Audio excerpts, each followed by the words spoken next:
What do you want from me?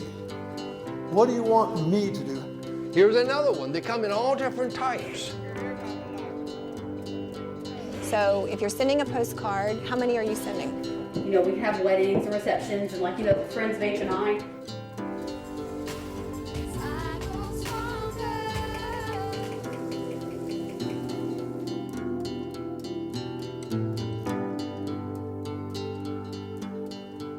One Square Mile, Texas is brought to you by Southwest Airlines, flying the Texas skies since 1971, and community partners in square miles from coast to coast. Southwest Airlines is proud to support One Square Mile, Texas. More information at southwest.com. Texas Photo Montage featuring the cultural images of Texas, available online at texasmontage.com.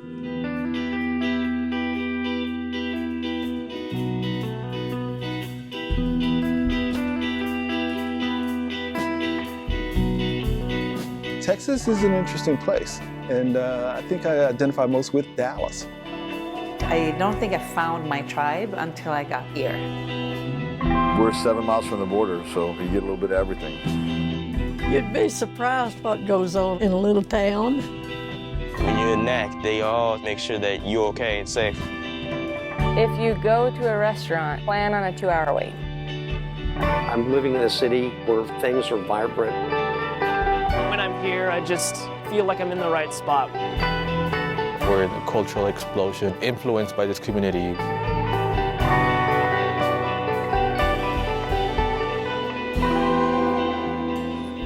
Some of you have heard these, so sing along, you know, if you know the words, and if you don't, they're in the bulletin, I think. 1, 2, 3, 4.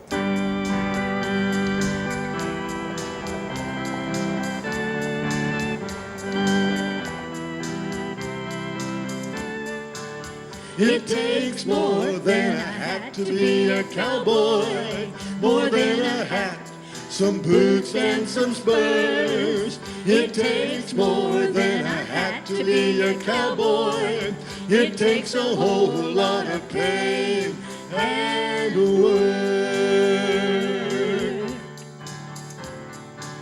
to prove you are a Christian, my friend. It takes a whole lot of pain and work.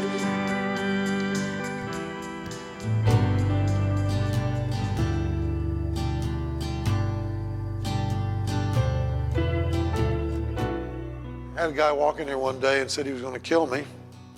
And I said, don't miss. And he said, why would you say that? I said, well, if you don't miss, I go to heaven. That's where I want it to be.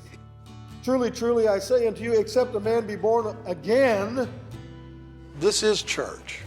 I didn't understand that at first, you know. We called it a homeless shelter, and so we do. We're doing what we believe the Bible says that Christians ought to do as far as helping poor people. At 7 o'clock in the morning, we have Bible study. It's mandatory. They've got to go to these Bible studies because the whole reason we're here is to tell people about Jesus. If it wasn't for that, then there's no point in me being here. And then they have to be in a Bible study at 7 o'clock at night, again. And it could be from 15 minutes to an hour. When I'm here, the evening Bible studies usually last about an hour because we do the music also on Sunday night, just like a regular church service. Jesus said you must be born again. Born again. It's the only way to get to heaven. To get to heaven.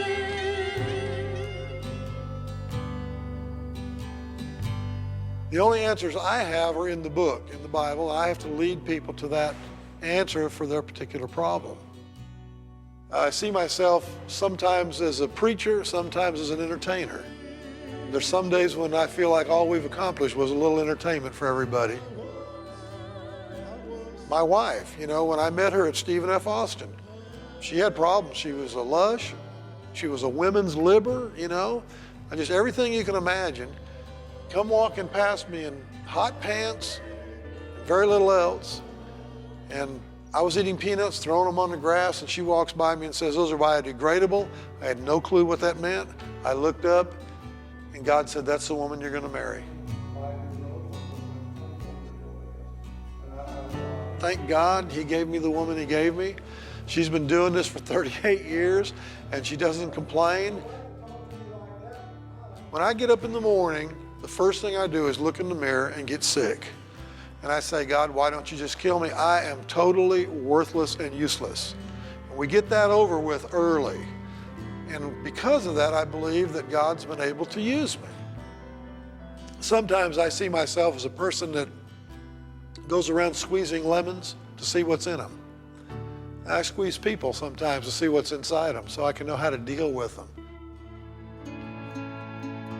Tie-ins can save a tremendous amount of expense, indeed. And generators are expensive, plus all the cables that go with it. I am the longest serving faculty member, Stephen F. Alston. I started teaching in 1963. This is my 50th year. I'm 78 years old. I teach cinematography, movie making. With the Zeiss lenses I have put right way. My mother was a teacher, my sister was a teacher. A lot of people are just born teachers. My wife and I came here figuring 2 years and move on, but we loved it. We're isolated, but we can go to Houston, Dallas, half a day's trip. It's East Texas town. The more you go east, the more East Texas becomes. We're not West Texas, that's for sure. That's a whole nother ball game. And this is also a Bible Belt. So, you know, we're sort of in between. 5 years ago, my wife died. We had been married for 50 years. If I hadn't been teaching when she died, I'd be sitting in the back porch rocking in a rocking chair, drinking beer and waiting for death. So yes, teaching is part of my salvation. What's your schedule? Some people fear being alone. I don't mind being alone. I go every summer being alone. If you beat them, I give you a good grade. You don't beat them, I'll give you a low grade. How's that? Oh! We've come a long way. About 90% of our people who graduate are working in the film video industry. I'm proud of that. Every semester, they'll do 4 movies. So they're learning how to do it and learning all the trades. I can get them excited in it, but ambition is something I cannot teach. No one can. Some people are wheeler and dealers, others aren't. But any way you are, you can fit into the film profession because they have places for all those different types of people. Leg 1 to neutral is 120. If I taught freshman English, I would have retired long ago because you've seen the student once and never see him again. I see students for a full 4 years, and I become like their father almost, or should I say grandfather. Coming towards you, put a wireless on. I know none of you have used the wireless. I've taught thousands of students. I think that I have made some imprint, as much as an average person could, probably more. I'm not just teaching them film. I think it's also important for a teacher to teach, humanities. And I teach that as much as I teach the technical parts of film. If you say you want to be a filmmaker, but you tried it, but you didn't do it, at least when you died, you can say, I tried. And that's a lot better than saying, I wish I had tried. I have no intentions of retiring. This is my life, working with young people and trying to help them gain a desire for knowledge, which I'm still myself working at.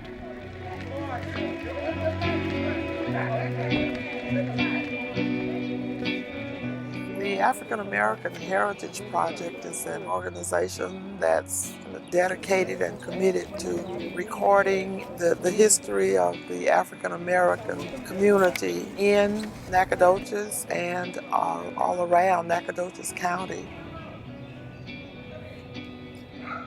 For this property, the goal is to renovate this house and to have it serve as a community center. Our young people need to know what their predecessors endured in order for them to have certain civil rights. The remnants that remain are because of people like me and people in my age group, no matter the color or the race, who remember. When I graduated high school and college and all that, that was BI, before integration. I didn't think about the fact that SFA is a few miles away from me, but I couldn't attend because I knew what my choices were. There are remnants, you know, still in my memory. So those have affected me, you know, 40 years later. I still have some skepticism, if you will, about people of other races, white people specifically. In that respect, I'm still in that kind of mentality, you know, that I was in, say, 40, 50 years ago. I mean, it is what it is, and we can't change it, but we can certainly learn from it. That's why it's important, you know, for us as parents and grandparents to make sure that our children and grandchildren know our history. I'm old enough now that I don't have any fear. I've overcome what fears I had.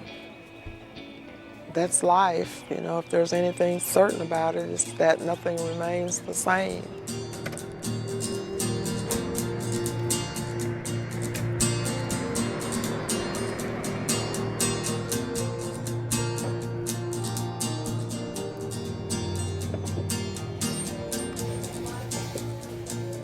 Nacogdoches is an amazing place because everybody knows everybody. There's a tremendous community here. This farmer's market was here for a long time, and it used to be like a center of the community.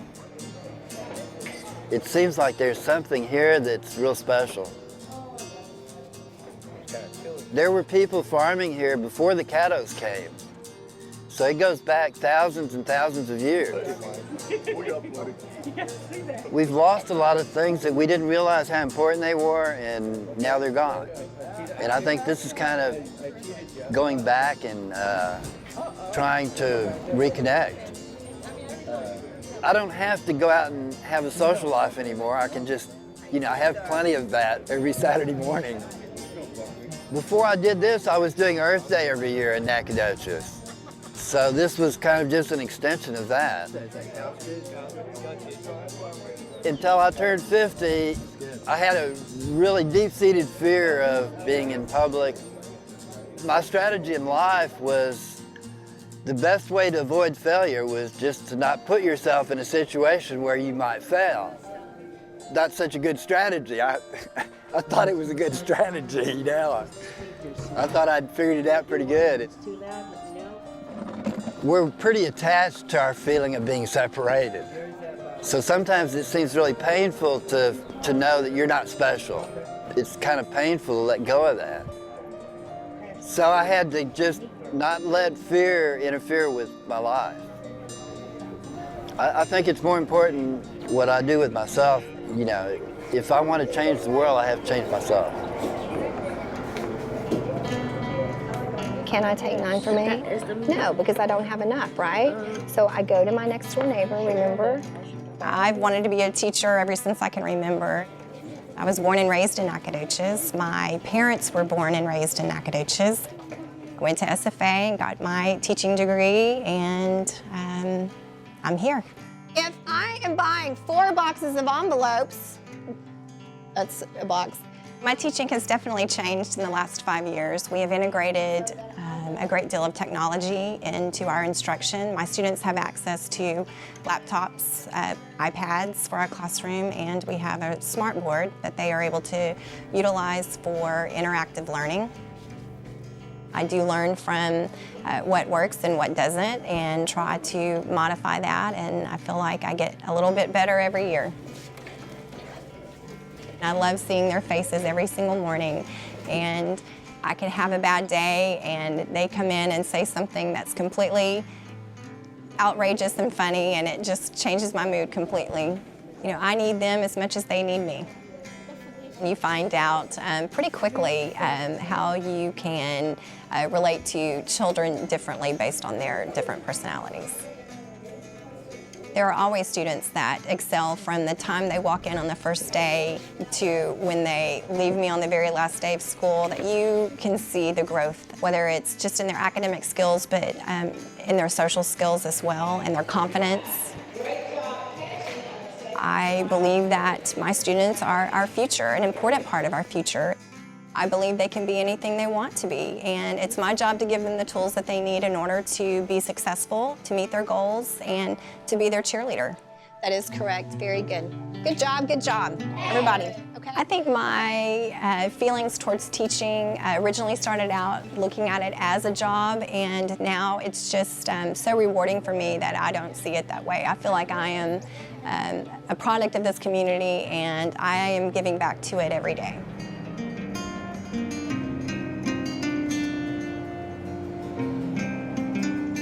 Nacogdoches is perfect. It's all things, it sounds very biased, but this is my adopted hometown.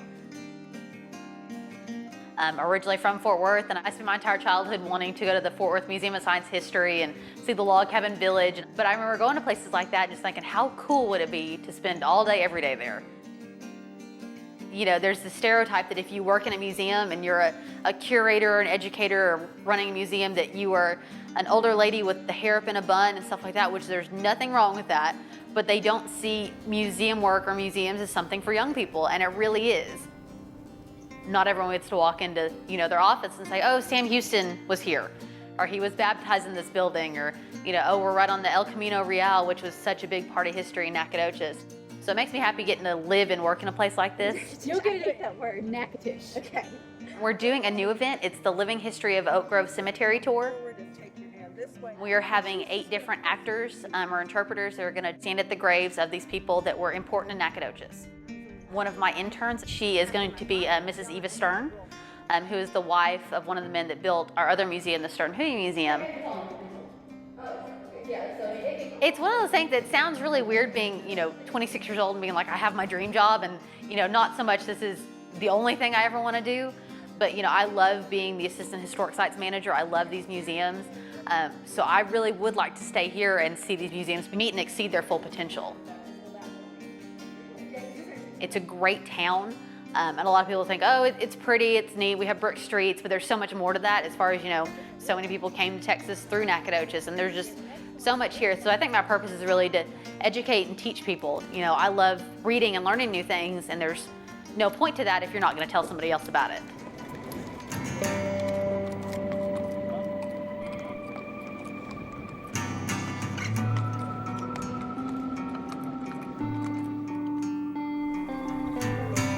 I describe myself as fun, energetic, a little bit crazy, and, really a guy that really likes horses. Nacogdoches, you have a whole lot of room for a horseback riding. Dallas, you have to wait for these cars, you gotta stop, you gotta wait. We come down here every summer and just ride horses. We ride to our cousins' houses. I enjoy it because it makes me feel like I don't have to worry about anything. Nothing can hold me back or stop me. Coming down here makes me happy because I get to hang out with my cousins. Every time when I'm in my morning of crisis, he helps me. He picks me up. My great-grandparents teach me everything that I have to come against, my fear of horses. The very first horse I ever rode was my grandpa's horse, Sundown. I was kind of scared when I was little. The horse was kind of big. I started screaming for my grandpa every time when I got on. The thing that taught me what to do is show no fear. You be nice to them and they be nice to you. Almost like trying to be nice to somebody else. If you show fear, you're going to be taken control of real easily. When you're in NAC, they all try to look at you and make sure that you're okay and safe. A place where I feel safe and a place where I can call home.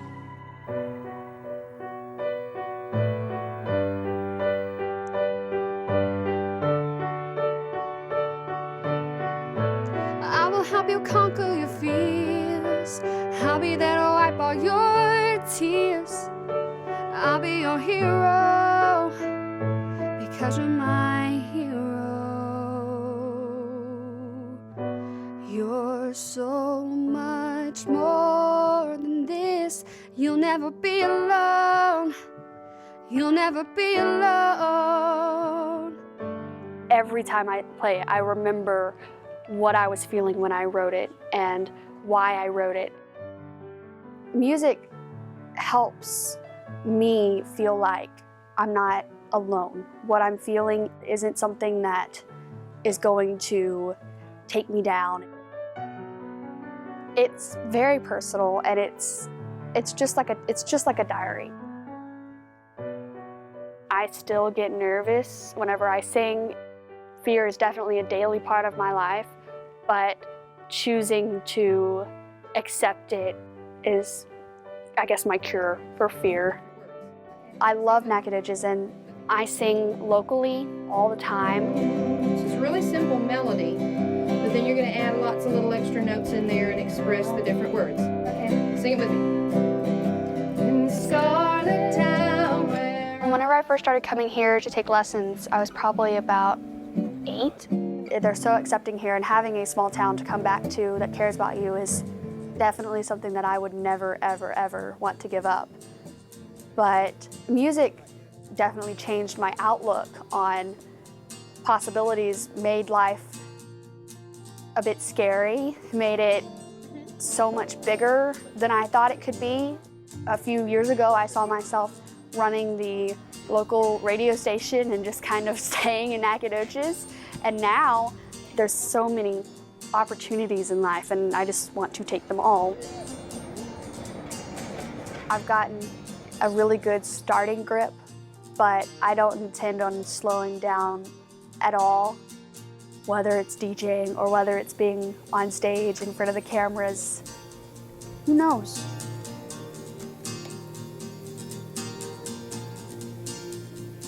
I love Texas. I wouldn't want to live anywhere else. I visit several places, but I love Texas, and the people, especially here in East Texas, I found to be most friendly. I've been working at Butcher Boys for 13 years, and it's just something that I like to do. I've always liked to cook. I've been cooking ever since I'm 13. I just love it. Bacon cheeseburgers, chicken fried steaks, and I grill chicken baked potatoes. Those are the top sellers.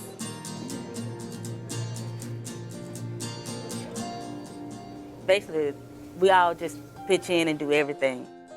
And you are always welcome. You would always feel welcome. Even if you come in here late, we try to make sure we get your order. Even if we come sometime, it's about the closing time, but you know, you're always welcome. You're always welcome here. It's just like a family, you know, we have a little space, but then we just come on in and go on to work. They call me Miss Fussy, but I tell them I won't tell you anything wrong. I said, I won't tell you anything wrong, but you know, I'm gonna fuss because I'm the oldest one here, so I will fuss about certain things. I tell them just like if they were my daughters, because I don't have any daughters, I have sons. It's just a bunch of ladies around here, and they're younger than me, so I tell them about different things that happen. And if they're going through something, you know, I tell them it's gonna be all right. You know, I just try to be like the mother figure to them. Mondays and Fridays are my long days, 11 to 7, I'll be ready to go. I'll be ready to go home. Yes, I do. I think I'm kind of winding down. Only thing Camilla's gonna get when she retires the remote control. That's what I want to do, is get me a remote control to that TV and watch me some TV and shop. That's all I need.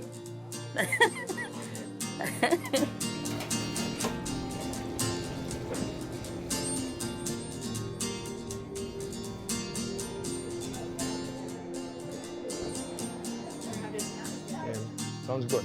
Okay, guys, let's go for it.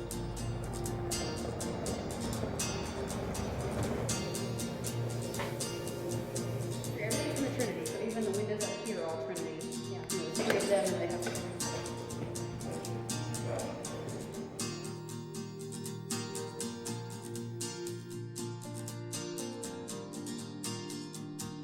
To find out more about this 1 square mile and others, visit our website at osmtx.com. 1 Square Mile, Texas is brought to you by Southwest Airlines, flying the Texas skies since 1971, and community partners in square miles from coast to coast. Southwest Airlines is proud to support 1 Square Mile, Texas. More information at southwest.com. Texas Photo Montage featuring the cultural images of Texas, available online at texasmontage.com.